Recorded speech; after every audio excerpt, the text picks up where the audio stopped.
This morning, I'm talking with Matt Lewis, a former MHS student.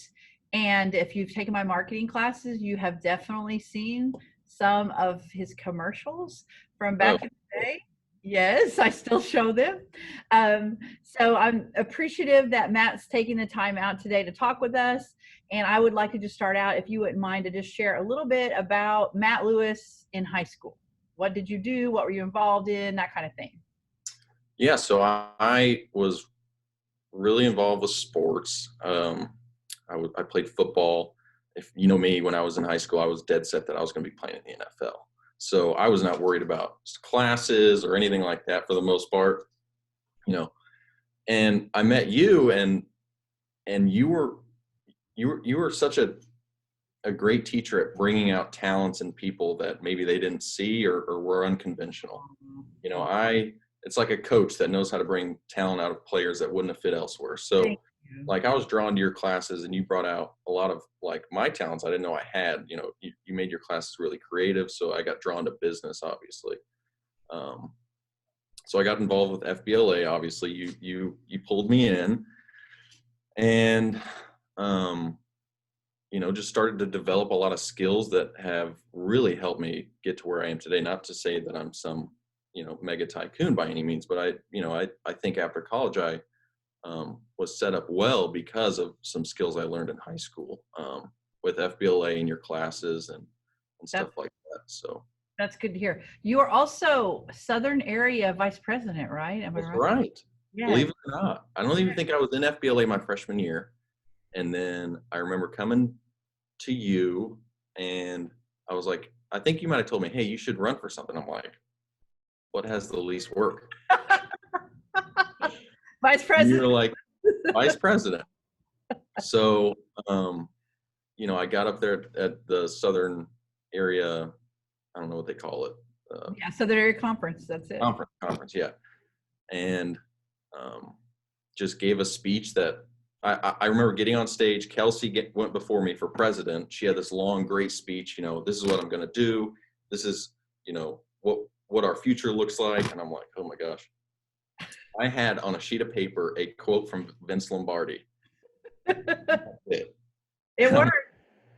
Okay, so I just got up there and I said, you know what? I'm not going to be boring. I'm not going to stand there and read a script. Maybe people will like it. So I just read the quote and then I grabbed the mic off the stand and walked around the stage and just gave some cheesy speech about like uniting the region, something like that. It But worked. it, but it played and I got elected. So Yes, yes. It was very, very effective.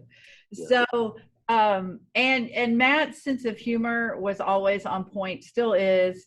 One day he and some boys listed another student's vehicle, I believe, on Craigslist or on like the SI Trader or something.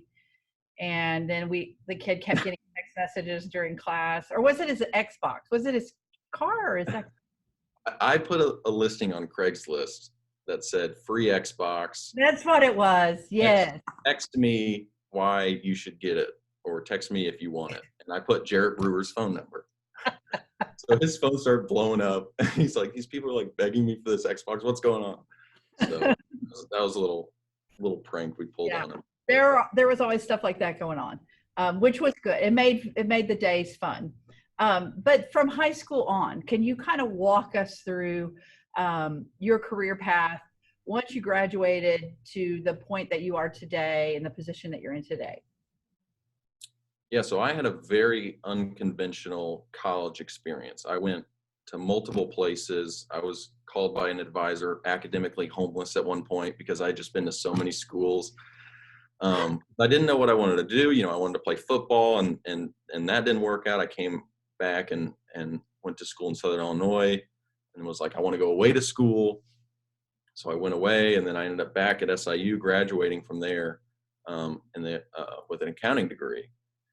And I think what I got a lot of success from in college was what I learned kind of in high school was, how to communicate with, my teachers. You brought out a lot of like my communication skills with people by, the various projects we had that, you weren't on a computer, you were out talking to people and And, when I went to SIU, I made it a point to get to know all my professors. I know I got voted teacher's pet in high school, but, I got to know them. I worked in the College of Business. I was a tutor in the College of Business there. And just mostly because I went to my professors after class. I asked good questions. I was involved in the class. I was never the best student by any means, but all my professors knew me because if I had a problem, I came to them and I asked for help, and they really appreciated that. Yeah, So I teachers would say to the kids that are,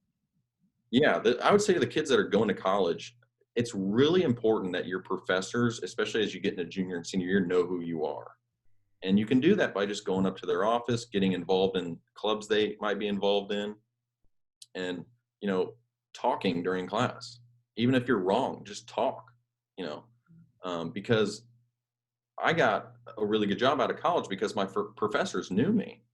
I didn't have the best GPA by any means, but my professors knew me and knew I worked hard and knew I wanted to learn what was going on. So that benefited me. And I worked for General Dynamics for a summer after college, Mhm.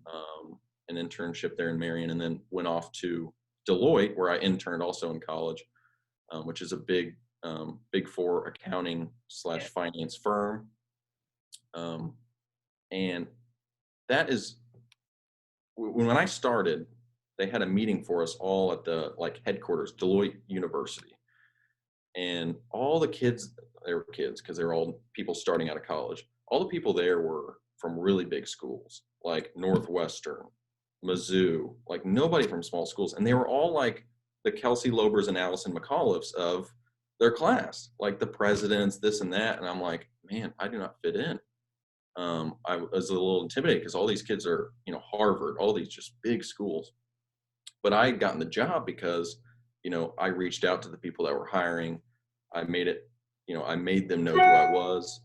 I went up to them at different events and talked to them. My professors recommended me because they knew me.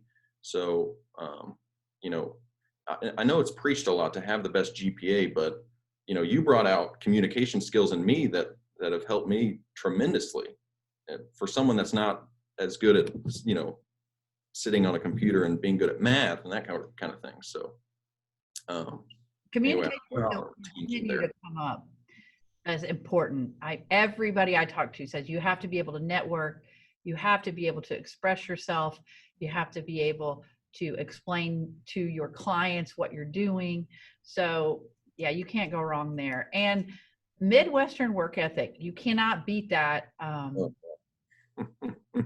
That makes a difference. It does for sure. And I am going to say people should not sleep on SIU's accounting program either. It No, not at all. it has like a 99% placement rate. The professors do really connect with the students and try to help them, Yep. get the best fit for a job. And it's a good program. It really is. I mean, I'm an alumni of it, so Yeah. there's that. But I'm I, biased. I remember I joined the accounting program and degree because I don't know if you know Darla Carnes, but she was Yeah. teaching um, financial accounting, which is like the first one you take in college. And she told me that stat, like all these people get placed with jobs. And I was in college during kind of like a murky time with the economy. And I'm like, I just want to make sure I have a job. Mhm. So I joined, and then, Dr. Odom, Darla, all these other people in the school, like they really do a great job of making sure their kids get jobs and with really good companies. And Yes, they have great involvement from their alumni coming back and hiring and being involved. So that is I very true. really like. So what happened after Deloitte? Where did you go from there? How did that kind of Yeah, pan? so I worked for Deloitte, and I was going around to these big Fortune 500 companies doing, kind of consulting work around their. It was called financial risk and advisory. So we would have an audit team doing all the audit stuff for, a big giant company in St. Louis and around the Midwest, and then we would come in and basically just consult on other risks they might need to be mitigating. Um, and it was a lot of documentation work. I didn't really get to do what I felt I was best at, which was be in front of people and talking to people and getting to know what they want to accomplish and how we can get there, you know. So I wanted to work with individuals and small businesses because I grew up with a family that had a small business up until, you know, the last economic collapse. And so I always thought like, well, if maybe they had someone like me, maybe things would be different. And so I wanted to come work with people I chose to work with and help and just use the skills that I think, you know, God gave me to better help, you know, families and small businesses. So That's awesome. So then you moved to Edward Jones, is that correct then? yeah, yep. So I joined Edward Jones in just about a year ago, April of last year, and I'm down here in St. Petersburg, Florida, and it's been it's been a whirlwind. I mean, totally different. I went from a corporate job where you showed up and you worked 60 hours a week in a small room with other people on the computer to, hey, like you got to go out and find people that you can help, Mhm. you know. So I started knocking on doors, you know, and letting people know who I was, handing out business cards everywhere I could, and just being, you know, relentless and trying to help people I think that's great. So I'm sure that what they want to accomplish. oh, go ahead. I'm sorry. No, go ahead. Sorry, I'm ranting. No, I was just going to say, I'm sure that community involvement then is a big part of your day then, so that you're out networking, getting to know people, um, that kind of Yeah, thing. yeah. The earlier stages of my career are definitely around meeting new people and trying to, you know, basically have a footprint, right? Because, you know, I'm building a practice from scratch. So being involved in the community is definitely key. And right now it's kind of tough because Yeah. nothing's going on. So um, just like in high school and college, you know, being involved in things is important. It's good to learn how to do that early on. So when you become an adult, you know, it's something you're going to need to be able to do. Yeah. So if we weren't in a global pandemic and doing social distancing, what does a normal day look like? You know, you said you get up and you knock on doors, or when you were starting your practice, but what does a typical day look like for Matt Lewis at Edward Jones? So hopefully I've got some appointments set with clients or prospective clients, people that I've talked to and realize that there's a area I might be able to help them in. And we've decided, okay, let's sit down and talk over the phone or hopefully in person and, you know, have an appointment, go over kind of what I do, what's important to them about their money and life really, and see if I can help, you know, fill in the gaps. Um, and then let's say the afternoon I don't have any appointments, then, you know, all the people that I've met or have developed relationships with, I'm just continuing that, um, learning from veteran advisors in my region, spending time getting to know more about, you know, investment strategy, working with research analysts at uh, some other firms, you know, having meetings going over how we should be investing money, different solutions for our clients. So Yeah. it's I like that every day is different, and I'm really in control of what my schedule looks like. I enjoy that, but yeah, every day is different. That's neat. So right now, this wasn't one of the questions that I kind of prompted you that we would talk about, but right now, are you getting a lot of calls from customers or clients that are just concerned about what the markets are doing right now? Are you almost like a psychologist or a counselor right now to kind of, you know, keep everyone calm? Yeah, a big part of what, you know, my value is not being emotional when times like this happen, because, you know, other people are going to be emotional about their money. I don't want to make those decisions, but, you know, I've been lucky to have really great clients come on to the practice so far, and I'm straightforward, you know, when we sit down about expectations. You know, we were expecting volatility in the market with the election coming up this year. Um, Not a pandemic, so it's a little different. But I was really proactive, you know, when this first started, reaching out and saying, "Hey, you know, here's our plan. Here's kind of what's happening.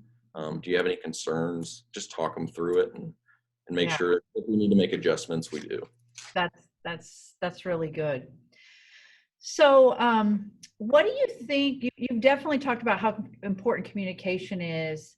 Are there any other skills or characteristics that you think make someone stand out in your profession? What separates the successful advisors from ones that maybe aren't as successful? Yeah, I think um, kind of what you said earlier with the Midwest work ethic. I mean, you just cannot replace hard work. Even if you don't have that great at communication skills, if you meet enough people and develop enough relationships, you're going to be successful. And if you do right by people and you do a good job for them, they your name will be spread around. And a guy I met down here when I first started was brand new. He started a year before me, but he's from Jacksonville, Illinois, and he is really successful. He's a great advisor down here. He's brought on a lot of clients because he just works really hard. And something I learned from you know some of those projects in high school and college is, and my dad taught me, was never be afraid of being rejected. And that's such an important lesson. And Mhm. in this business, especially because, you got to find people that could use your help and ask them for their business. Say, I think I can help, and you got to put yourself out there a lot and deal with a lot of rejection. I know you talked to Zach, he's doing cold callings. I mean, that's Yeah. rejection central. So I just tell, if you're in high school, like, learn how to just communicate with strangers or adults. I think I won teacher's pet not because I was like a kiss but because like I grew up around an older dad who had older friends and had me around him a lot and always forced me to talk to people, even when I really didn't want to. He would like me talk to people. Uh-huh. And so I think I was just from a young age was comfortable speaking with, adults. So I think to the kids in high school, like just work on that. Work on just communicating. Hey, Mr. Wimbo, how's your day going? What'd you do this weekend? Mhm. Those are things that you got to learn to be able to do as you get into business, I think. Absolutely. And that being comfortable with failure or rejection too. I agree. That has come up in some of the other interviews. And so I feel really good about your generation raising kids. Um, Unlike my generation, the helicopter parents that we didn't want our kids to ever fail at anything, and micromanage their lives too much. I feel like maybe you all have found the balance and can teach your children the value of it's okay to. I talked to someone earlier today, Cody Rickert. He said, take those AP classes even if you don't get an A. That's not the end of the world. And so that's good. That's good to hear. I got to tell, it doesn't really pertain, but I got to tell a story about your husband, Wade. Oh, okay, I'll enjoy that. I'm sure there's not a lot of students that know him now, but when I was growing up, he was the superintendent of Unit 2. So growing, and you probably remember the years, but I felt like it was most of up until I was like a junior in high school. Yeah, I don't know the years It now. was a while, but They seemed long. I'd see this guy at some events as a kid that was always wearing a suit, big guy, walking around with his hands behind his back, you Yes. know. I'm like, and I was told like that's the principal's principal. So you should, I got to be scared of him. And I don't know if I really ever had any interaction with him in person a whole lot. Maybe he came into your class one day or something. But um, in high school, when I played quarterback, we were playing Cahokia, and a lot of people probably remember I had the worst game ever. I threw like 6 interceptions. Okay, and we lost by like 10 points. And Wade was on Twitter back in the day. Like this was 2012, and Wade was on Twitter. Okay. Sometimes that was scary. Not as bad as Trump, but scary. I walk out, and I never did interviews or anything, but I saw Tim Petrovich. He was he did the local sports media, and I walked by him on my way to the locker room, and I just like went out of my way and I said, Tim, nobody gets the blame here but me for this one. And I think Tim tweeted it out, and he said like in quotes, And then Wade proceeded to like get in a Twitter feud with Tim Petrovich over this tweet. And Tim's like, Wade's like, it is not his fault. There was other things going on in the game. I don't know what was said exactly. I just remember Wade like firing off at the guy. And then Tim just goes, Wade, I'm just saying what Matt said to me. And then Wade tweeted out like what I said and then said like Matt Lewis for president or something. That takes responsibility. So I always remember that. It's so funny. Oh, that's a sweet story to hear. I did not know about that. I probably would have been saying like, put your phone down. What are you doing? But he definitely was always a champion for kids. Like young adults, he just wanted the best and for them. So that's a really good story to hear. I appreciate you sharing that.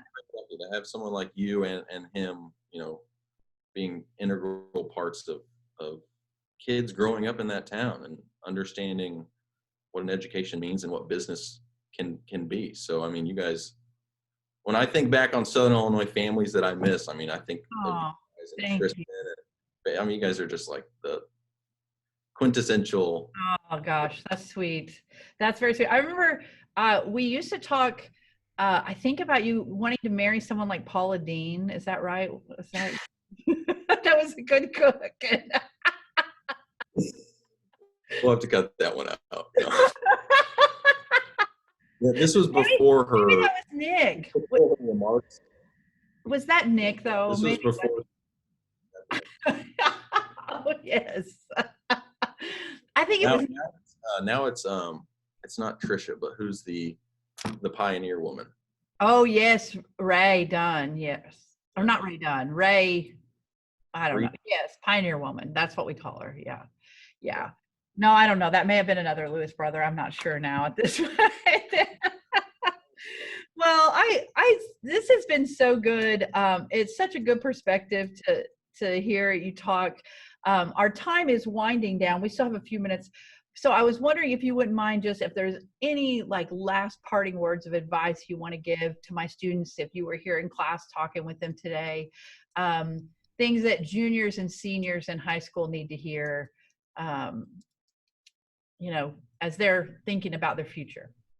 Yeah, so don't get too bogged down with trying to decide what you want to do. I mean, you're 18 years old. I'm 25 now, and I feel like a totally different person than I was when I was 18. So I would just say, don't worry too much about what exactly your career is going to be and telling people what it is. I know there's a lot of pressure on kids. What are you going to study? Go find a good school to go to, and there's plenty of them out there. I went to John A. Logan, for a period of time. That just work on developing certain skills that are going to help you no matter where you go. I mean, I got an accounting degree and I got a great job in that field, but it was because I developed some skills around interacting with people, talking to people, asking good questions. So I think the more, and you did a great job of this in high school, having us do things that put us out of our comfort zone, and just allowed us to speak, and interact with one another. I mean, that FBLA was great. I think me and Tristan got like third at state because we got asked some question. I didn't know what the answer was, but I just kind of BS my way through, and I just communicated well, and we got third, So, and even if you feel nervous about talking to people, just put yourself out there. And I just think, I don't know where I'd be if I didn't learn to be, overcome those nervous feelings of not wanting to speak up in class or speak up during projects. Always be the one that's leading those, I would say. That is very good advice, very sound advice. This was just very, very good to talk to you today, very heartwarming. I can't thank you enough for sharing with me and my students today, Matt. I really appreciate it. And the next time you're in town and hopefully we're in school again, I would love for you to stop by and talk with my kids face to face. That would be great. Absolutely, anytime. You've got my number, and it was awesome to talk to you today. And a lot of what's going on can make people kind of shudder away, and it's awesome to see you're coming up with creative ways to have something for your students to see and learn from. And it's just really, we're blessed to have you in Marion. Thank you. I will. Your check is in the mail, sir. Thank you. Well, tell him I said hi, and I miss him as well. So I sure will. I sure will. Let's go Blues, right?